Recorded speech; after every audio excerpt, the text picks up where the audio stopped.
Cordial saludo para todos. Mi nombre es Oscar Romero Tapia. Nuestro grupo está conformado por Álvaro Lozano y John Agudelo Herrera. En esta oportunidad le vamos a hablar sobre las épocas de la filosofía. En este caso me corresponde conversar sobre la filosofía antigua. Pero antes de empezar nuestra posición, queremos compartir esta frase filosófica de nuestra pensadora Ana Harry. El mal no es nunca radical, solo es extremo y carece de toda profundidad o dimensión demoníaca. Crece desmesuradamente y reduce el mundo a escombros, precisamente porque se extiende como un hongo por la superficie. Seguimos entonces con Ana Arendt. Ella, para crear su concepción de pensamiento, estuvo influenciada por el filósofo de la edad antigua, Sócrates, y tomó dos primicias para hacer su tesis. La primera tiene que ver con la siguiente frase: cometer la justicia es peor que recibirla. ¿Qué quiere decir la autora?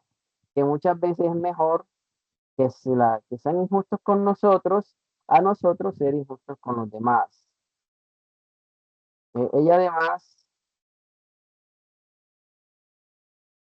ella nos plantea, ¿no? También toma de Sócrates la concepción del pensamiento. Recordemos que Sócrates dice que el pensamiento es como el viento. Los vientos en sí mismos no se ven, aunque manifiestos están para nosotros los efectos que producen. ¿Qué quiere decir esto? Que al igual que el viento, los pensamientos son invisibles, pero en cualquier momento sentimos que llegan y es ahí cuando nosotros podemos expresar lo que pensamos, lo que sentimos.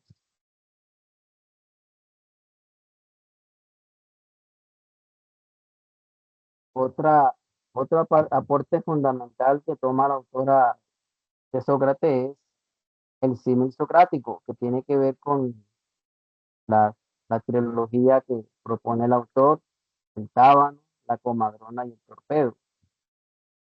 El autor él mismo se toma estas características. Él dice que eso es como un tábano porque está ahí encima de la persona, encima de su discípulo, hasta que el discípulo no exprese su idea, no de su pensamiento, él no lo deja tranquilo, igual que el tábano es un insecto que hasta que no pique o lastime a la persona, no se retira, está ahí siempre un poco irritante.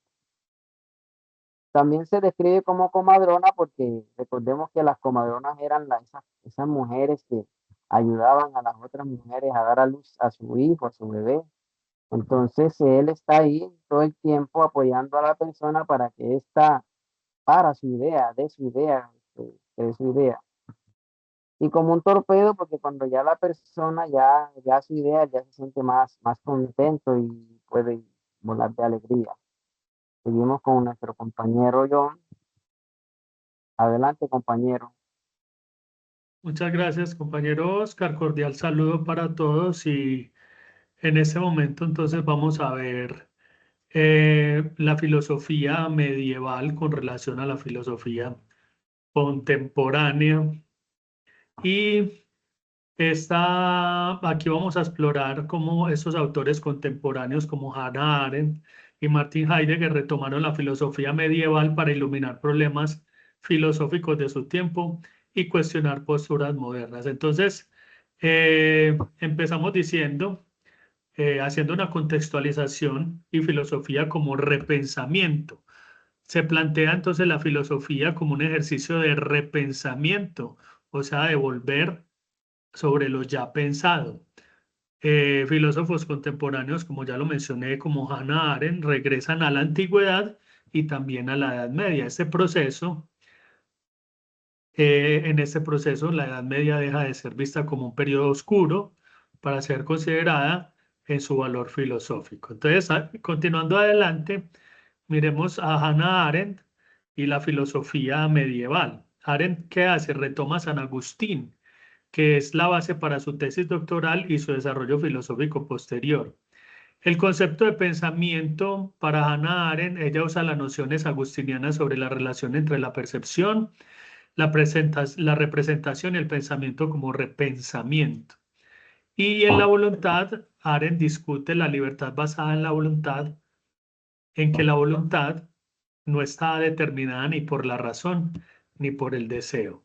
Bueno, en la siguiente diapositiva ya vamos a mirar la neoescolástica y su relación, pues, o su importancia en la Edad Media, la neoescolástica, que es la filosofía cristiana medieval, en este caso resurge como un diálogo con el pensamiento contemporáneo. ¿Qué aspectos hay en discusión? La existencia de Dios, la esencia humana, las normas morales. Este retorno, ¿qué hace? Responde a una crisis de autoridad y busca un equilibrio entre la fe y la razón. En la siguiente diapositiva podemos ver entonces cómo Martin Heidegger también retoma el pensamiento medieval.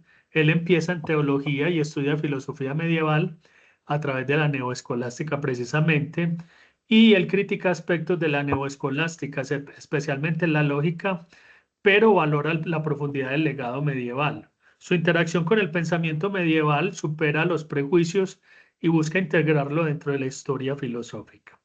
Entonces, para finalizar con una conclusión, y un significado actual, eh, diremos que el interés por la Edad Media demuestra la continuidad y el diálogo entre épocas filosóficas. Por ejemplo, los pensadores contemporáneos que hicieron utilizan recursos medievales para enriquecer sus reflexiones.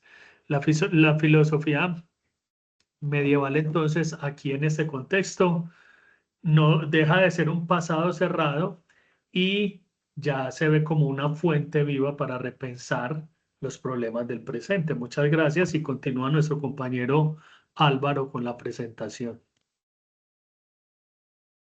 Muchas gracias, buenas noches para todos.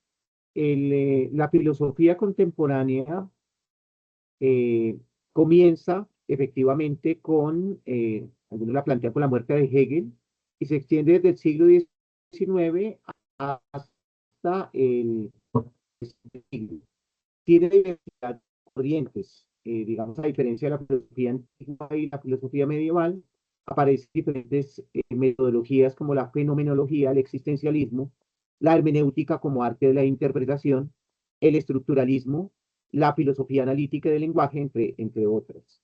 Y es muy importante entender que desaparece esa noción de eh, absoluto, de la razón como absoluto de la modernidad, y esa noción de progreso lineal que había sido heredada del racionalismo cartesiano y que se había desarrollado en Kant y por último en Hegel, para encontrar una historia que se desarrolla, podríamos decir, de manera azarosa o de manera desordenada.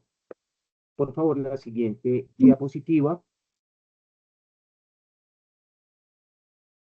Pensadores como Hannah Arendt reflexionan la política, la ética y la libertad, retoman ideas, como ya dijeron los compañeros, de Sócrates y San Agustín, pero a diferencia de sus predecesores, los filósofos modernos, ellos van a usar las fuentes para repensar el origen y la tarea de la filosofía. La tarea de la filosofía para Hannah Arendt es repensar el presente desde el pasado, pero iluminando lo que ella llama una ontología del hoy. Entonces defiende la importancia de la acción y la responsabilidad individual frente a una sociedad contemporánea. Recordemos que Hannah Arendt fue discípula de Martin Heidegger y que durante la Segunda Guerra tiene que emigrar a los Estados Unidos, y ella enfrenta el gran problema de la filosofía, que va a ser el exterminio en campos de concentración del pueblo judío, eh, el surgimiento del Estado de Israel, y en uno de sus últimos textos, Eichmann en Jerusalén, el problema de la culpa colectiva y el problema de la responsabilidad moral. En la siguiente diapositiva vemos un autor de quien ya se ha hablado, que es Martin Heidegger. Heidegger es un autor que retoma una de las preguntas radicales de la filosofía. Él tiene unas conferencias de 1956 que se llaman ¿Qué significa pensar? Y él plantea que uno de los grandes problemas es que la ciencia no piensa, y es porque no volvemos a esas preguntas esenciales, y la gran pregunta esencial es la pregunta por el ser. Por eso él desde la fenomenología y desde la hermenéutica avanza hacia la respuesta, que va a ser una respuesta profundamente existencial, analizando cuál es el papel y el valor del hombre en la sociedad. Por último, vemos cómo otras fuentes dentro de la filosofía contemporánea buscan una relectura de tradiciones filosóficas y culturales. Como decíamos, ya no hay un centro, entonces se comienza, por ejemplo, a radicalizar la crítica frente al eurocentrismo. Se plantea, por ejemplo, la búsqueda en otras culturas, por eso las ciencias de la cultura como la antropología y la sociología van a ser muy importantes. Hay una experiencia humana del diálogo, no solamente entre disciplinas, sino entre culturas, y se responde al reto de la democracia radical, como lo va a plantear Adela Cortina, la justicia y la globalización. Por último, tenemos unas herramientas que, más que imponer una forma de pensamiento, lo que hacen es lanzarnos el reto de la reflexividad y de la participación desde el pensamiento. Entonces, de esta manera, terminamos, digamos, diciendo con una frase precisamente de Hannah Arendt, que está en la diapositiva ya final. Más adelante, por favor.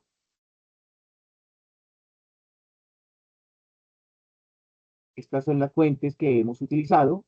El pensamiento crítico, plantea esta pensadora judía universal, no consiste en acumular conocimiento, sino en examinar lo que se da por sentado, cuestionar los prejuicios y comprender el mundo en su complejidad. Una mujer que vio el abismo en el que había caído la humanidad en la Segunda Guerra Mundial, pero también que ve con esperanza el mundo que llega y el mundo que se construye desde el pensamiento y el diálogo.